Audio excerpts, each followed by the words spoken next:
आप सभी का टेक चैनल्स के यूट्यूब चैनल पे स्वागत और अभिनंदन करता हूं दोस्तों आज जो यूपी टेट और सी टेट का कंबाइंड प्रैक्टिस सेट चलवाया जा रहा है दोस्तों। प्रैक्टिस सेट नंबर 26 है दोस्तों, जो कि आपके यूपी टेट और सी टेट दोनों परीक्षाओं के लिए महत्वपूर्ण है। ठीक है, चलिए स्टार्ट करते हैं आज की क्लास का पहला प्रश्न दोस्तों। यहाँ पे पहला प्रश्न आप देख पा रहे होंगे, कढ़ाई के नीचे दी गई पंक्तियों को पढ़कर सबसे उचित विकल्प का चयन कीजिए।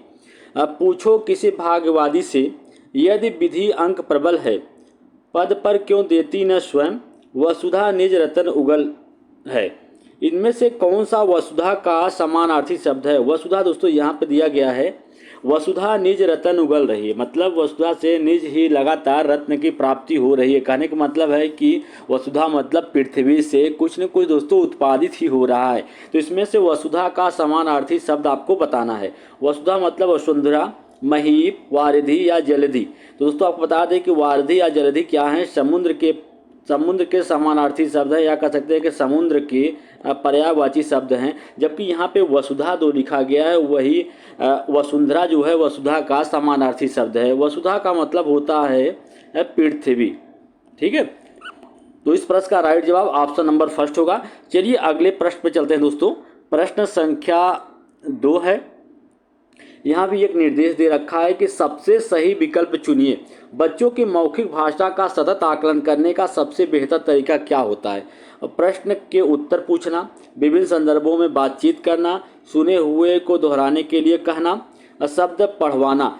तो बच्चों की मौखिक भाषा का सतत आकलन करने का जो सबसे बेहतर तरीका होता है कि बच्चों से विभिन्न संदर्भों में बात करना और जानने की कोशिश करना कि बच्चा कितने अच्छे तरीके से अपनी बात को रख पा रहा है। कहने का मतलब है मौखिक भाषा मतलब बोलना, कोई चीज़ बोल के प्रेजेंट करना। लिखित भाषा मतलब लिख के प्रेजेंट करना। ठीक है, मौखिक का मतलब ये होता है कि जैसे कहते हैं ना कि मौखिक इंटरव्यू है, मतलब आमने सामने वाले से प्रश्न पूछ के उस चीज़ का अर्थ समझना। ठीक है, चलिए आगे चलते हैं प्रश्न संख्या 3 पे। भाषा शिक्षण में पाठ्य पुस्तक क्या है। एकमात्र साधन है, एक महत्वपूर्ण संसाधन है, महत्वपूर्ण नहीं है, आखिरी संसाधन है। तो भाषा शिक्षण में पाठ्य पुस्तक क्या है, एक महत्वपूर्ण संसाधन के रूप में कार्य करती हैं, क्योंकि भाषा शिक्षण के द्वारा ही सबको पता चल पाता है कि क्या पढ़ाना है या क्या पढ़ना है। ठीक है, तो इस प्रश्न का राइट जवाब ऑप्शन नंबर सेकंड होगा। चलिए अगले प्रश्न पे प्रश्न संख्या नेक्स्ट है दोस्तों कि व्याकरण शिक्षण के लिए उपयुक्त नहीं है। आगमन विधि, निगमन प्रणाली या अव्यकृति प्रणाली या कक्षा अभिनय प्रणाली। तो व्याकरण शिक्षण के लिए उपयुक्त नहीं है कक्षा अभिनय प्रणाली, जबकि आगमन विधि, निगमन प्रणाली या अव्यकृति प्रणाली सभी क्या है, व्याकरण शिक्षण की विधियां हैं। और सबसे अच्छी विधि कौन सी है, आगमन प्रणाली जो है वो सबसे अच्छी विधि है। ठीक है, चलिए अगले प्रश्न संख्या नेक्स्ट है दोस्तों कि पाठ्य पुस्तक भाषा शिक्षण में मुख्य सहायक हैं। पाठ्य पुस्तक भाषा शिक्षण में मुख्यतः क्या सहायता करती हैं। व्याकरणिक नियम कंठस्थ कराती हैं, भाषा के विभिन्न छटाएं प्रस्तुत करती हैं, बच्चों का आकलन करती हैं या बच्चों को विभिन्न पर्वों की जानकारी देती हैं। तो पाठ्य पुस्तकें भाषा शिक्षण में मुख्यतः क्या सहायता करती हैं, भाषा के विभिन्न छटाएं प्रस्तुत करती हैं। ठीक है, भाषा के विभिन्न चीज़ों से या विभिन्न संदर्भों में परिचित करवाती हैं। कौन है, पाठ्य पुस्तकों के द्वारा ये चीज़ें ही संभव हो पाती हैं। ठीक है, चलिए अगले प्रश्न संख्या नेक्स्ट है कि चौमस्की के अनुसार कौन सा कथन सही है। चौमस्की भाषा विकास के सिद्धांत को प्रतिपादित किया था चौमस्की ने। बच्चों में भाषा सीखने की क्षमता जन्मजात होती है, बच्चों में भाषा सीखने की जन्मजात क्षमता नहीं होती है, बच्चों में भाषा सीखने की क्षमताएं बहुत सीमित होती हैं, बच्चों को व्याकरण सिखाना जरूरी होता है। तो चौमस्की के अनुसार, चौमस्की का मानना होता है कि बच्चे में जो भाषा सीखने की क्षमता होती है वो जन्मजात होती है, क्योंकि बच्चा जहाँ जिस माहौल में रहता है वहाँ के उसी भाषा वो अर्जित कर लेता है या सीख लेता है दोस्तों। ठीक है, और जैसे अगर कोई बच्चा इंग्लैंड में रह रहा है तो वहाँ पे दोस्तों वहाँ की जो समान बोलचाल की भाषा होगी, जो उसके वातावरण में जो आसपास बोली जाती होगी इंग्लिश, वो अंग्रेजी बात करना सीख लेगा। ठीक है, उसके लिए उसको किसी अधिगम या नियम बनाने की ज़रूरत है नहीं होगी। तो इस प्रश्न का राइट जवाब क्या होगा, ऑप्शन नंबर फर्स्ट हो जाएगा। चलिए अगले प्रश्न पे प्रश्न संख्या 7 है दोस्तों। भाषा अर्जित करने की प्रक्रिया में किसका महत्व सर्वाधिक होता है। भाषा अर्जित करने की प्रक्रिया में किसका महत्व सर्वाधिक होता है, भाषा कक्षा का, भाषा प्रयोगशाला का, पाठ्य पुस्तक का या समाज का। तो भाषा अर्जित करने में की प्रक्रिया में सबसे अधिक महत्वपूर्ण किसका होता है? समाज होता है। बच्चा जो होता है समाज में रहकर ही सारी चीज़ें कर सकते हैं कि बच्चा जो होता है भाषा सर्वाधिक मात्रा में समाज में रहकर ही अर्जित करता है। ठीक है, समाज में बोल चाल रखने से, समाज में उठने बैठने से जो उसका बोलने का तरीका होता है वो भी चेंज हो जाता है और नए नए शब्द दोस्तों सीखता रहता है। ठीक है, चलिए आगे चलते हैं क्वेश्चन नंबर नेक्स्ट पे। क्वेश्चन नंबर नेक्स्ट है दोस्तों कि यहाँ पे एक दोहा दे रखा है, एक छंद दे रखा है, उसमें पूछा है कि इसमें क्या है। कि यहाँ पे देखिए, श्री गुरु चर सरोज रज निज मन मुकुट सुधार वर्णव रघुवल विमल जस जो दायक फलचार में छंद है दोहा सोठा रोला या बरवय। तो इसमें क्या है दोस्तों? दोहा छंद है, क्योंकि दोहा में पहले और तीसरे चरण में 13-13 मात्राएं होती हैं और दूसरे और चौथे चरण में क्या 11-11 मात्राएं होती हैं। ठीक है, और दोहा जो होता है सोठा का अपोजिट होता है। तो इस प्रश्न का राइट जवाब ऑप्शन नंबर फर्स्ट होगा। चलिए अगले प्रश्न पे, प्रश्न संख्या नेक्स्ट देखिए, पाठ के अंत में अभ्यास और गतिविधियां देने का क्या उद्देश्य है? किसी भी पाठ के अंत में जो अभ्यास और गतिविधियां दी जाती हैं उसका देने का प्रमुख उद्देश्य क्या होता है? बच्चों को अभिव्यक्ति के अवसर देना, बच्चों को व्यस्त रखने हेतु गतिविधियां बनाना, बच्चों को याद करने हेतु सामग्री उपलब्ध करने में सहायता करना, गृह कार्य की सामग्री जुटाना। दोस्तों अभ्यास और गतिविधियां इसीलिए दी जाती हैं कि ताकि बच्चे की अभिव्यक्ति को जाना जा सके या उसकी अभिव्यक्ति को अवसर देने के लिए। ठीक है, चलिए आगे चलते हैं। प्रश्न संख्या नेक्स्ट है, एक समावेशी कक्षा में भाषा शिक्षक को किस बिंदु का सबसे अधिक ध्यान रखना चाहिए? सभी बच्चों को समान रूप से गृह कार्य देना चाहिए, सभी बच्चों को समान गतिविधियों में शामिल होने के लिए प्रोत्साहित करना चाहिए, सभी बच्चों से समान अपेक्षाएं रखना, विविध प्रकार की दृश्य श्रव्य सामग्री का उपयोग करना। तो समावेशी कक्षा कहती है कि सभी बच्चों का स्वागत करना बिना किसी भेदभाव को, और ताकि सभी बच्चे जो हैं एक ही सामान्य कक्षा में पढ़ सकें और सभी गतिविधियों को सामूहिक रूप से कर सकें, उसके लिए प्रोत्साहित करना। ठीक है, तो भाषा समावेशी कक्षा में भाषा का कोई शिक्षक है उसको किस बिंदु का सबसे अधिक ध्यान देना चाहिए? उसे इस बिंदु का सबसे अधिक ध्यान देना चाहिए सभी बच्चों को समान गतिविधियों में शामिल करने के लिए प्रोत्साहित करना चाहिए। ठीक है, न कि उन्हें हतोत्साहित करना चाहिए। कोई बच्चा कमज़ोर है तो उसको नहीं करना चाहिए, उसको अलग कर देना चाहिए या उसको हटा देना चाहिए कि तुम ये चीज़ बाद में करना, नहीं, सभी बच्चों को एक साथ एक ही गतिविधि में शामिल करने के लिए प्रोत्साहित करना चाहिए। ठीक है, चलिए अगले प्रश्न पे, प्रश्न संख्या नेक्स्ट है कि भाषा में आकलन पाठ के अंत में दिए गए अभ्यासों के माध्यम से होती है, सीखने सिखाने के दौरान भी चलती है, केवल बच्चों का निष्पादन जानने के लिए होती है, केवल शिक्षक का निष्पादन जानने के लिए होता है।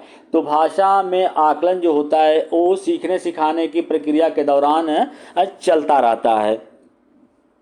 अगला प्रश्न है, प्रश्न संख्या 12 है, वाइगोस्की ने भाषा सीखने की प्रक्रिया में किस पर बल दिया था? वाइगोस्की ने भाषा सीखने की प्रक्रिया में किस पर बल दिया था? कक्षाई अभ्यासों पर, सामाजिक अंतःक्रिया पर, पाठ्य पुस्तकों पर, उचित आकलन पर। तो वाइगोस्की ने सामाजिक अंतःक्रिया पर ध्यान दिया कि बच्चा जो होता है समाज में रह के ही भाषा का ज्ञान अच्छे से प्राप्त कर सकता है। इस प्रश्न का राइट जवाब ऑप्शन नंबर सेकंड हो जाएगा। अगला प्रश्न है दोस्तों, प्रश्न संख्या 13 है कि आप बीती शब्द में कौन सा समास है? समास का अर्थ होता है संक्षेप, और समास जो होता है मुख्यतः 6 प्रकार के होते हैं। और आप बीती, आप पर बीती, यहाँ पे दोस्तों विखंडन करने पे हमको कारक चिन्ह दिखाई दे रहा है, तो यहाँ पे क्या हो जाएगा? तत्पुरुष समास होगा। चलिए अगले प्रश्न, प्रश्न संख्या नेक्स्ट है, प्राथमिक स्तर पर एक भाषा शिक्षक से सर्वाधिक अपेक्षित क्या है? पाठ्य पुस्तकों में दी गई सभी कहानी कविताओं को कंठस्थ कराना, बच्चों को मानक भाषा का प्रयोग करना सिखाना, कक्षा और कक्षा के बाहर बच्चों को भाषा प्रयोग के लिए प्रोत्साहित करना, बच्चों की निरंतर परीक्षाएं लेना। तो प्राथमिक स्तर पर एक भाषा शिक्षक के लिए सर्वाधिक अपेक्षित क्या होती है कि वो बच्चों को कक्षा और कक्षा के बाहर में भाषा प्रयोग करने के लिए प्रोत्साहित करना, ताकि जो भी वो भाषा पढ़ा रहा है शिक्षक को चाहता है वो उसको ऐसा प्रोत्साहित करना चाहिए कि जो बच्चा भाषा यहाँ पे सीख रहा है वो इसका प्रयोग स्कूल में तो करे ही, इसके अलावा बाहर जाके भी इसी भाषा का प्रयोग करे। ठीक है, उसके लिए उसको क्या करना चाहिए? प्रोत्साहित करना चाहिए। चलिए अगले प्रश्न पे, प्रश्न संख्या 15 है, संगीत से विशेषण शब्द बनेगा। संगीत से विशेषण, विशेषण क्या होता है? ऐसा शब्द जो संज्ञा या सर्वनाम की विशेषता बतलाए क्या कहलाते हैं? विशेषण शब्द कहलाते हैं। जैसे मेरी गाय काली है, मेरी गाय काली, यहाँ पे ऐसे लिख दिया जाता है दोस्तों कि मेरी गाय काली है, तो किसकी विशेषता बता रहा है? गाय की। गाय की विशेषता क्या है? गाय क्या है? काली है। तो यहाँ पे गाय दोस्तों संज्ञा हो गई और इसकी विशेषता क्या बताया जा रहा है? काली है। ठीक है, विशेष्य और विशेषक। ठीक है, यहाँ पे जिसकी विशेषता बताई जाए वो क्या होता है? विशेष होता है, और जो विशेषता बताता है वो क्या होता है? विशेषण कहलाता है। ठीक है, तो संगीत से बनने वाला विशेषण क्या होगा? संगीतज्ञ होगा।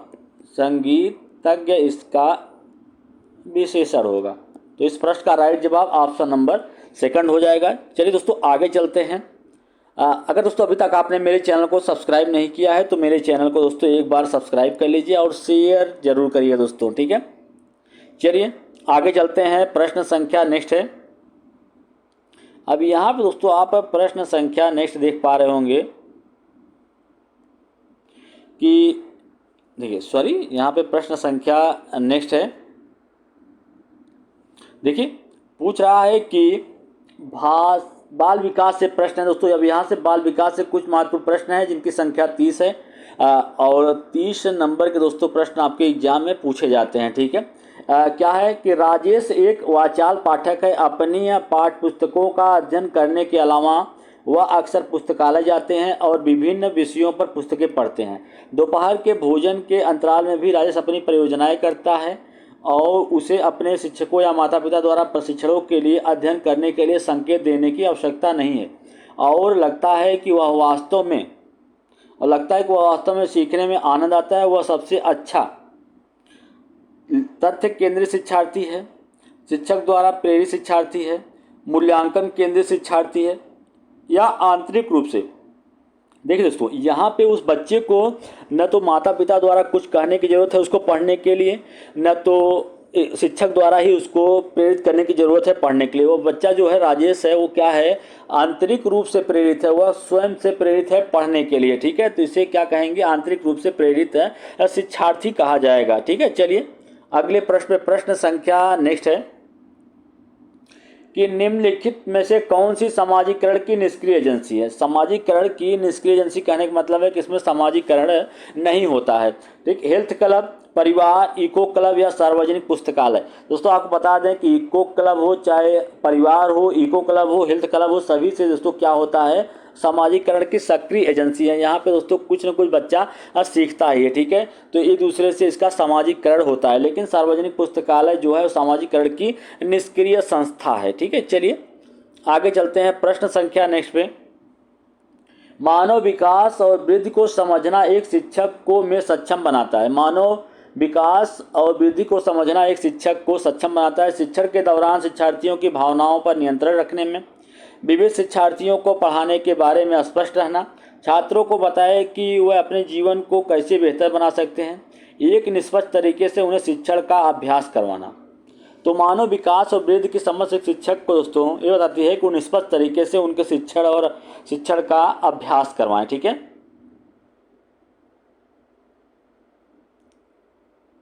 सॉरी, इस प्रश्न का जो राइट जवाब होगा ये होगा कि विविध शिक्षार्थियों को पढ़ाने के बारे में स्पष्ट रहना। ठीक है, चलिए अगले प्रश्न पे प्रश्न संख्या नेक्स्ट है कि सीखने की प्रक्रिया में अल्पीड़ा का क्या कार्य है? अल्पीड़ा मतलब क्या होता है दोस्तों? जो बच्चे को या युवा को आंतरिक रूप से प्रेरित करे कि वो इस चीज़ को करने के लिए तत्पर रहें या आंतरिक रूप से उन्हें किसी विषय में रुचि पैदा करे। ठीक है, तो इसके लिए अल्पीड़ा महत्वपूर्ण कार्य होते हैं। ठीक है, यह पुरानी सीख से नई सीख के अंतर को दर्शाता है। यह शिक्षार्थियों को अप्रत्यक्ष रूप से सोचने पर मजबूर करता है।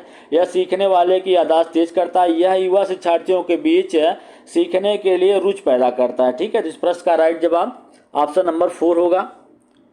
चलिए दोस्तों अगले प्रश्न पे, यहाँ पे प्रश्न संख्या है 5 कि ध्वनि संबंधित जागरूकता निम्नलिखित में से किस क्षमता से संबंधित है? ध्वनि संरचना पर चिंतन करना, व उनमें हेर फेर करना, हस्ताक्षर करना और धारा प्रवाह, बोलना, जानना, समझना और लिखना, व्याकरण के नियमों में दक्ष होना।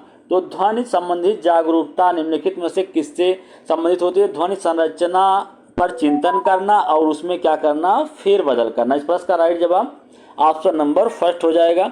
चलिए आगे चलते हैं। प्रश्न संख्या नेक्स्ट है दोस्तों कि मानव विकास है, मानव विकास कैसा होता है, मात्रात्मक होता है, गुणात्मक होता है, एक और दो दोनों होता है, उपरोक्त में से कोई नहीं। तो मानव विकास दोस्तों, मानव का जो विकास होता है, जैसे बच्चा गर्भ में आता है तो उसका विकास वहीं से प्रारंभ हो जाता है। तो उसके बाद शैशवावस्था, फिर बाल्यावस्था, फिर किशोरावस्था, अंत तक जैसे तब तक उसकी मृत्यु नहीं होती तब तक विकास में कुछ न कुछ परिवर्तन होता रहता है, जिसे मापा जा सकता है। इसलिए इसे क्या कहते हैं, मात्रात्मक कहते हैं। और बच्चे में कुछ गुणात्मक परिवर्तन भी आते हैं, ठीक है दोस्तों, जिसके कारण इसे क्या कहते हैं, मानव विकास को मात्रात्मक और गुणात्मक दोनों ही कहा जाता है। चलिए अगले प्रश्न पे। अब प्रश्न संख्या दोस्तों क्या है, 7 है कि विशेष आवश्यकता वाले बच्चों को शिक्षा प्रदान करनी चाहिए विशेष स्कूलों में विशेष बच्चों के लिए विकसित विधियों द्वारा, विशेष स्कूलों में विशेष शिक्षकों द्वारा, अन्य सामान्य बच्चों के साथ। दोस्तों विशेष आवश्यकता वाले बच्चों को शिक्षा प्रदान करनी चाहिए अन्य समान बच्चों के साथ, क्योंकि समावेशी शिक्षा जो होती है वो शिक्षा कहती है कि सभी बच्चों का बिना किसी भेदभाव का एक ही कक्षा में स्वागत करना, ठीक है, समावेशी शिक्षा। चलिए आगे चलते हैं प्रश्न संख्या नेक्स्ट पे कि सामाजिकरण है। सामाजिकरण क्या है, शिक्षा और शिक्षण के बीच तालमेल, समाज के आधुनिकीकरण की प्रक्रिया, सामाजिक मापदंडों का अनुकूलन, सामाजिक मापदंडों में बदलाव। तो सामाजिकरण क्या होता है दोस्तों, सामाजिक मापदंडों में अनुकूलन ही क्या कहलाता है, सामाजिकरण कहलाता है। अगला प्रश्न है, प्रश्न संख्या दोस्तों नेक्स्ट है कि एक पीटी शिक्षक चाहता है कि उसके छात्र क्रिकेट के खेल में क्षेत्र रक्षण में सुधार करें। निम्नलिखित में से कौन सी रणनीति अपने छात्रों को उस लक्ष्य को प्राप्त करने में मदद करेगी। विद्यार्थियों को बताएं कि उनके लिए क्षेत्र सीखना कितना महत्वपूर्ण है। अच्छा क्षेत्र रक्षण और सफलता की दर के बीच क्या तर्क समझाना चाहिए। छात्रों का अवलोकन करते समय क्षेत्र रक्षण का प्रदर्शन कीजिए। क्षेत्र रक्षण में छात्रों को बहुत अभ्यास करना चाहिए। देखिए एक पीटी शिक्षक है दोस्तों और उसे अपने छात्रों के क्रिकेट खेल में क्षेत्र रक्षण में सुधार करना चाहता है, तो क्षेत्र रक्षण में तभी सुधार हो सकता है कि जब वो बच्चों को बहुत ज़्यादा मात्रा में अभ्यास करवाएगा, ठीक है। तो इस प्रश्न का राइट जवाब क्या होगा, ऑप्शन नंबर 4 होगा। चलिए अगले प्रश्न पे, प्रश्न संख्या नेक्स्ट है कि कक्षा में लैंगिक रूढ़िवादिता से बचने के लिए एक शिक्षक को लड़कों और लड़कियों दोनों को गैर पारंपरिक भूमिकाओं में रखने की कोशिश करनी चाहिए। अच्छी लड़की या अच्छा लड़का कहकर छात्रों के अच्छे काम की सराहना करनी चाहिए। लड़कियों को कुश्ती में हिस्सा लेने से हतोत्साहित करना चाहिए। लड़कों को जोखिम भरे और साहसी होने के लिए प्रोत्साहित करना चाहिए। दोस्तों आपको बता दें कि लैंगिक रूढ़िवादिता से बचने की बात कही गई है, लेकिन लैंगिक रूढ़िवादिता क्या होती है दोस्तों, जैसे यहाँ पे कहा गया है ऑप्शन 3 में कि लड़कियों को कुश्ती में हिस्सा लेने से हतोत्साहित करना चाहिए, ये लैंगिक रूढ़िवादिता को दर्शाता है। कहा जा रहा है कि लड़कियों को कुश्ती में भाग नहीं लेना चाहिए। जैसे देखिए जहाँ पे एक लिंग को महत्व दिया जा रहा हो दूसरे को हतोत्साहित किया जा रहा होगा, वही क्या कहलाता है, लैंगिक रूढ़िवादिता कहलाती है। यहाँ पे लड़कों को जोखिम लेने और साहसी लेने के प्रोत्साहित करना चाहिए, यहाँ पे लड़कों को ज़्यादा महत्व दिया जा रहा है। तो दोनों ही क्या है, लैंगिक रूढ़िवादिता को दर्शा रहे हैं, ठीक है।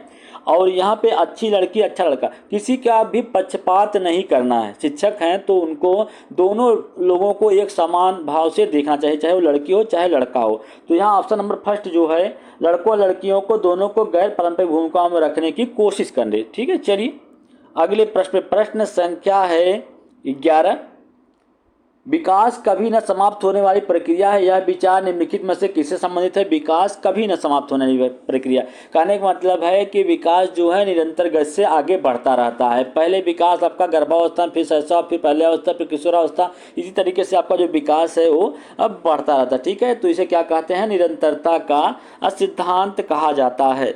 चलिए आगे चलते हैं, प्रश्न संख्या नेक्स्ट है कि हार्वर्ड गार्डनर के सिद्धांत के अनुसार बुद्धि एक ऐकिक संरचना है। बुद्धि एक व्यापक क्षमता है जो कि संचित ज्ञान और अनुभव पर निर्भर है। बुद्धि को 3 प्राथमिक मानसिक क्षमताओं में वर्गीकृत किया जा सकता है। बुद्धि को विविध स्वतंत्र बुद्धियों में विभाजित किया जाता है, जिससे प्रत्येक का एक अद्वितीय अजैविक आधार होता है, ठीक है। बुद्धि एक व्यापक क्षमता जो संचित ज्ञान और अनुभव पर निर्भर होती है। बुद्धि को विविध स्वतंत्र विधियों में, ऑप्शन का राइट जवाब क्या है, ऑप्शन नंबर 4 है। चलिए आगे चलते हैं, प्रश्न संख्या नेक्स्ट है, कीर्तिका जो घर पर ज़्यादा बात नहीं करती है, स्कूल में बहुत बातें करती है, यह दर्शाता है उसे अपने घर बिल्कुल पसंद नहीं है। उसके विचारों को स्कूल में स्वीकार किया जाता है। स्कूल बच्चों को बहुत सारी बातें करने के लिए अवसर प्रदान करता है। शिक्षकों की मांग के लिए बच्चों को स्कूल में बहुत सारी बातें करनी चाहिए। कीर्तिका जो घर में ज़्यादा बात नहीं करती क्योंकि उसकी बातों को घर में कोई महत्व नहीं देता है, लेकिन उसके जो विचार हैं उसको स्कूल में स्वीकार किया जाता है और उसको महत्व दिया जाता है, इसलिए वो स्कूल में ज़्यादा बात करती है। चलिए आगे चलते हैं प्रश्न संख्या नेक्स्ट पे। यहाँ पे खाली स्थान दिया है, कह रहा है कि को अप्रेरित शिक्षण का संकेत माना जाता है। कक्षा में अधिकतम उपस्थिति, कक्षा में पूर्ण निस्तंभता, शिक्षक द्वारा किया गया उपचारात्मक कार्य, छात्रों द्वारा प्रश्न पूछा। छात्रों द्वारा जो प्रश्न पूछने की क्रिया होती है, अगर कक्षा में शिक्षक जो है छात्र से लगातार प्रश्न पूछ रहा है, अपने जो सवाल है उसको जानने की कोशिश कर रहा है, इसका मतलब वो कैसा है, अभिप्रेरित शिक्षण का संकेत माना जाता है। चलिए अगले प्रश्न पे, प्रश्न संख्या नेक्स्ट है। एक समावेशी विद्यालय अपनी क्षमताओं के बावजूद सभी छात्रों के सीखने के परिणामों को बेहतर बनाने के लिए प्रतिबद्ध है। छात्रों के बीच अंतर करना, छात्रों के बीच, देखिए समावेशी विद्यालय है मतलब अंतर की कोई भी भावना नहीं होगी, तो ये ऑप्शन आपका तुरंत गलत हो जाएगा। विशेष रूप से असक्षम बालकों के सीखने के परिणामों में सुधार करने के लिए विशेष रूप से प्रतिबद्ध। विशेष रूप से असक्षम छात्रों के लिए, असक्षम कहने का मतलब है यहाँ पे भी अलगाव की बात हो रही है, तो ये भी गलत होगा क्योंकि सभी बच्चों का एक ही विद्यालय में स्वागत करना ही समावेशी शिक्षा का लक्ष्य होता है। अपनी अक्षमता के अनुसार छात्रों के सीखने की जरूरतों को तय करना नहीं, ये इसका राइट जवाब क्या होगा, ऑप्शन नंबर फर्स्ट होगा। चलिए आगे चलते हैं प्रश्न संख्या नेक्स्ट पे। अब दोस्तों यहाँ से कुछ महत्वपूर्ण प्रश्न पर्यावरण अध्ययन के हैं और आपको बता दें चाहे यूपी टेट हो चाहे सी टेट हो, उसमें पर्यावरण अध्ययन से 30 प्रश्न आते हैं और 30 नंबर के होते हैं। प्रश्न संख्या 1 है कि पर्यावरण अध्ययन की पाठ्य पुस्तकें विद्यार्थियों को सहायता करती हैं पर्यावरण अध्ययन विषय के मुद्दों और सरोकार को याद करने में, पर्यावरण अध्ययन विषय के मुद्दों और सरोकार की व्याख्या करने में, सभी संसाधनों के द्वारा ज्ञान की रचना करने में, पर्यावरण अध्ययन विषय के मुद्दों और सरोकार के प्रति प्रतिक्रिया देने में। पर्यावरण अध्ययन की जो पाठ्य पुस्तकें होती हैं विद्यार्थियों को सहायता करती हैं सभी संसाधनों के द्वारा ज्ञान की रचना करने में, क्योंकि पर्यावरण अध्ययन की पाठ्य पुस्तकों में दोस्तों सारी चीज़ें वहाँ पे चित्रात्मक होती हैं, तो जिससे बच्चा जो होता है उसके ज्ञान की रचना करने में बहुत ज़्यादा महत्वपूर्ण भूमिका निभाती हैं पर्यावरण अध्ययन की जो पाठ्य पुस्तकें होती हैं, क्योंकि उसमें सारी चीज़ें, कुछ चीज़ें चित्रात्मक होती हैं, जैसे आपका ग्राफ के बारे में हुआ तो वहाँ पे चित्र बना के दर्शाया गया होता है, ठीक है, कि कौन सा राज्य कहाँ पे स्थित है, ठीक है, किस दिशा में स्थित है, सारी चीज़ें दोस्तों मेंशन की गई होती हैं पुस्तक में। इसलिए जो पर्यावरण अध्ययन की पाठ्य पुस्तकें होती हैं सभी संसाधनों के द्वारा ज्ञान की रचना करने में सहायता करती हैं। ठीक है, चलिए आगे चलते हैं। प्रश्न संख्या नेक्स्ट देखिएगा। प्रश्न संख्या नेक्स्ट है कि ईवीएस में एक अच्छे दत्तकार का मुख्य रूप से क्या लक्ष्य होना चाहिए। प्रभावी अधिगम के लिए पाठ को संशोधित करना, समय का इष्टतम उपयोग करना, छात्रों के बीच अनुशासन सुनिश्चित करना, विस्तारित अधिगम के अवसर उपलब्ध कराना। वेरी गुड दोस्तों, अवसर, जहाँ पे बच्चों को अवसर की बात आ जाए वही उस प्रश्न का राइट जवाब हो जाएगा। इस प्रश्न का राइट जवाब क्या होगा, ऑप्शन नंबर 4 होगा। चलिए क्वेश्चन नंबर नेक्स्ट पे है कि एक ईवीएस शिक्षक के रूप में एक चिड़ियाघर यात्रा के आयोजन का प्रमुख उद्देश्य क्या होना चाहिए। छात्रों को आनंद और मनोरंजन प्रदान करना, नियमित शिक्षण अनुसूचित की एकरसता में परिवर्तन करना, छात्रों को एक सक्रिय अधिगम अनुभव प्रदान करना। यही इस प्रश्न का राइट जवाब होगा कि एक ईवीएस शिक्षक के रूप में अगर आप चिड़ियाघर जाने की योजना बना रहे हैं तो उसका प्रमुख लक्ष्य यही होगा कि छात्रों को सक्रिय रूप से या प्रत्यक्ष रूप से अनुभव प्रदान करना। चलिए आगे चलते हैं। प्रश्न संख्या नेक्स्ट पे कि पर्यावरण अध्ययन का उद्देश्य कौन सा नहीं है। पर्यावरण का विश्लेषण करना, पर्यावरण को प्रदूषित करना, पर्यावरण की रक्षा करना, पर्यावरण सीखने की तकनीक की पहचान करना। तो पर्यावरण अध्ययन का मेन उद्देश्य होता है कि पर्यावरण को प्रदूषित होने से बचाने के लिए लोगों को जागरूक करना। यहाँ पे एक ऑप्शन दे रखा है कि पर्यावरण को प्रदूषित करना, यही इसका उद्देश्य नहीं होगा। ठीक है, चलिए आगे चलते हैं। प्रश्न संख्या नेक्स्ट पे, पृथ्वी के वायुमंडल में सबसे अधिक मात्रा में पाई जाने वाली gas carbon dioxide, oxygen, nitrogen या हाइड्रोजन। तो पृथ्वी के वायुमंडल में सबसे अधिक मात्रा में पाई जाने वाली जो गैस होती है नाइट्रोजन होती है, उसके बाद ऑक्सीजन होता है। चलिए आगे चलते हैं। प्रश्न संख्या नेक्स्ट पे कि प्राथमिक स्तर पर ईवीएस के आकलन के लिए निम्नलिखित में से कौन एक संकेतक नहीं हो सकता। विश्लेषण, सहयोग, न्याय के प्रति चिंता, अवधारणा। तो प्राथमिक स्तर पर ईवीएस के आकलन के लिए एक संकेतक नहीं हो सकता कि न्याय के लिए क्या होना, चिंतित होना या चिंता करना। चलिए अगले प्रश्न पे, प्रश्न संख्या नेक्स्ट है कि प्रकाश संश्लेषण के दौरान हरे पौधे सूर्य के प्रकाश से ऊर्जा का उपयोग कर कार्बन डाइऑक्साइड और पानी से को संश्लेषित करते हैं, गैलेक्टोज को, फ्रुक्टोज को, सुक्रोज को या ग्लूकोज को।